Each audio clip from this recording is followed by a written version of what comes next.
Welcome to Breaking Par with Bernard Sheridan, the golf instruction podcast that helps you take control of your game. Now, here's your host, the founder of Par Breakers Golf Academy and certified Golf Channel Swing Fix instructor, Bernard Sheridan.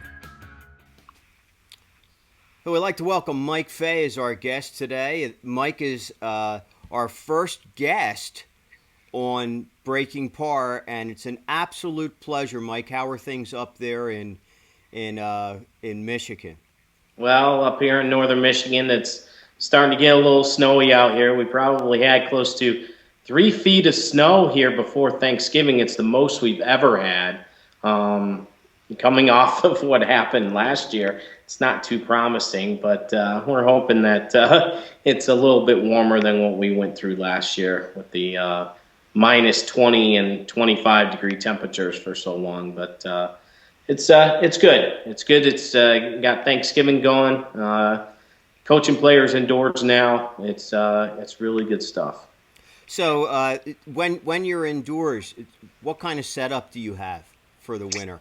Well, we have a number of golf simulators I use to coach out of. We have plenty of room in there to do a bunch of golf fitness, which is good stuff. So work a lot with the local high schools, trying to get players to get better, and everyone actually, because we know that the season is so short up here in northern Michigan. We need to work on our games in the wintertime. We have to. And there's been this thing for a number of years that, we put the golf clubs away, pick them back up in May and start playing, and we get about 4 months of good playing, and that's it. But how are we going to get better? And so we're trying to turn that around here at Boyne. We've built a holistic approach to golf, which includes nutrition, golf fitness, all these things, added a bunch of new technology to what we do at the Golf Academy, and I've been happy to be a part of it. It's pretty cool stuff, watching players get better now instead of the same old stuff every year.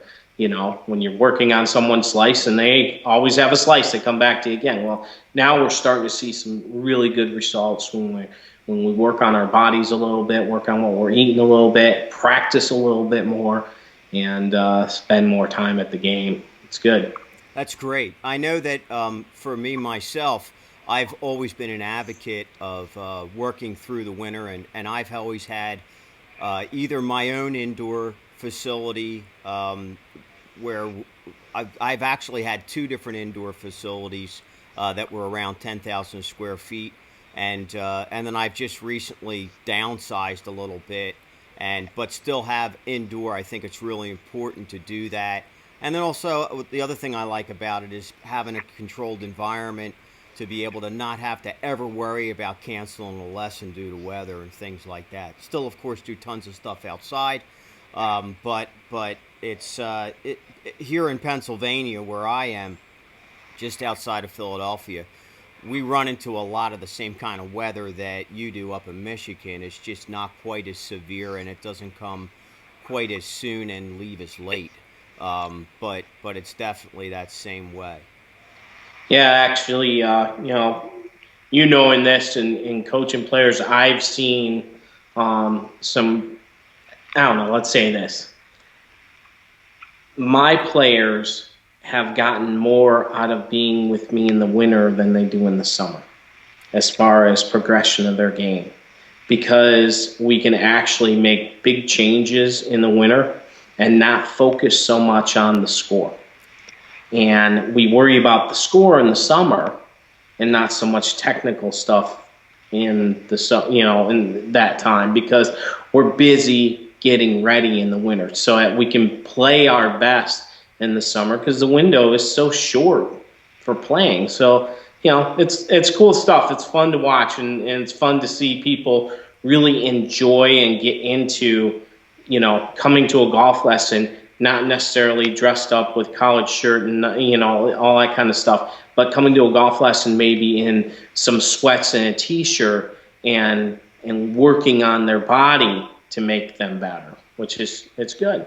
So as a philosophy in the on season, do you find that you try to get your players to more focus on what they're doing and not worry about their scores as much? Or do you think that that's still an integral part in I know that for me, I try to not even let my players even worry about score, to just take a look at after a month what's going on with their scores, what's their average, has their handicap dropped, not really too much focus on score. Do you feel that way too?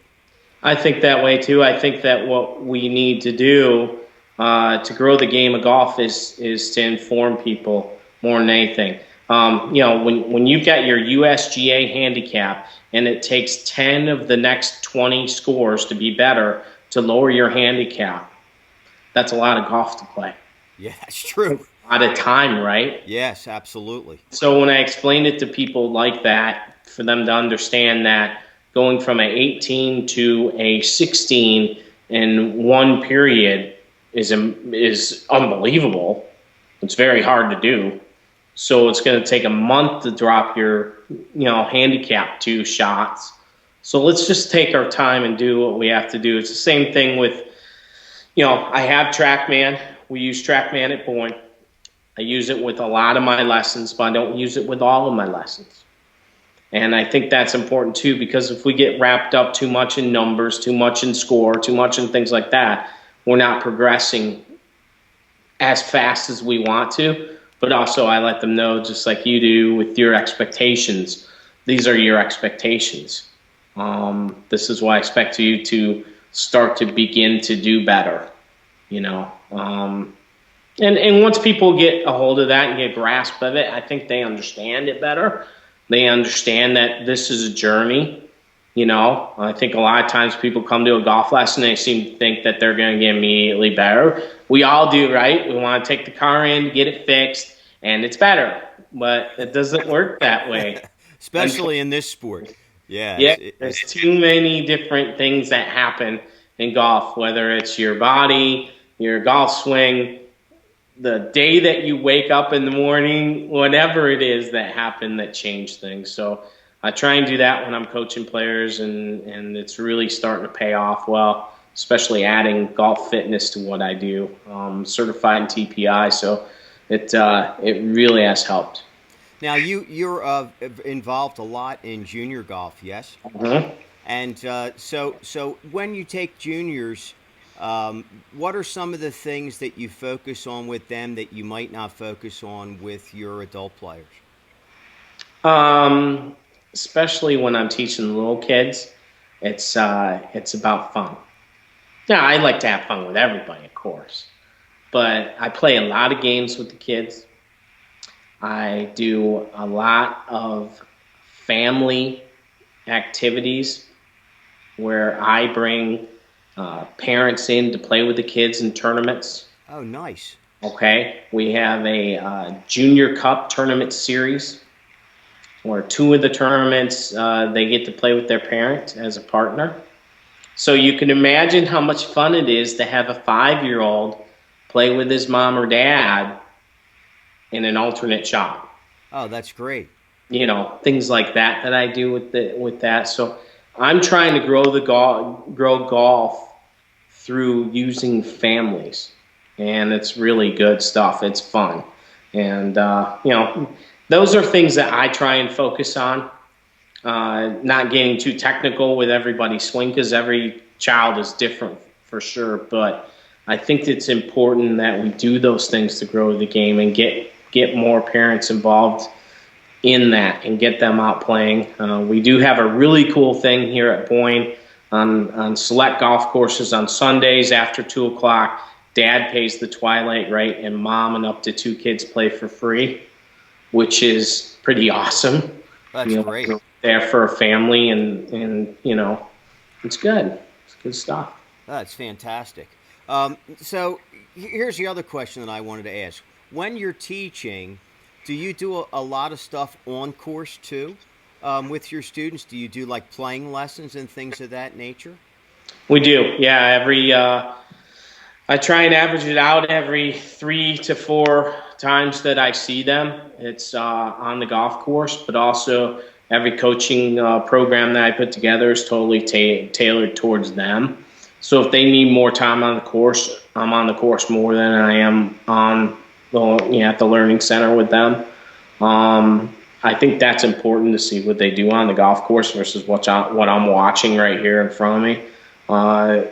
They do different things. There's no doubt. That's true. So, I know that with my students, when I get them on the course, they seem to be a little bit more relaxed. At first, they're not, but then once we get going, they seem to be a little bit more relaxed. And there's, of course, you're out there for a longer period of time than you would in a normal lesson, like a half hour or an hour lesson. So that also, I think, gives them the opportunity to feel a little bit more relaxed and be more themselves in their swing, as opposed to in a lesson. I find some of my students, they're so excited about showing me and performing good as to what they've worked on, that they're nervous about it and they kind of don't perform it well. And then they're like, well, if you're not looking, I'm probably going to do great, or, and I say, hey, don't worry about performing for me. Just go ahead and do whatever you do. And you don't have to impress me at all. I don't even care about that. All I care about is that you've done it. And if you've done it, I believe that you did it. Right. Well, the other funny one that I like watching is waiting for, oh, there it is. That's the one. That's the problem. I have that one. That's the one. I've been waiting to show you. Right.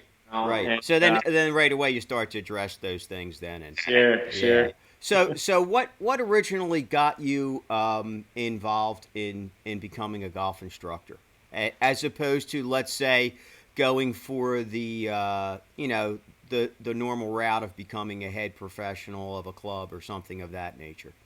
Well, in fact, up until last year, I was a head professional at Boyne.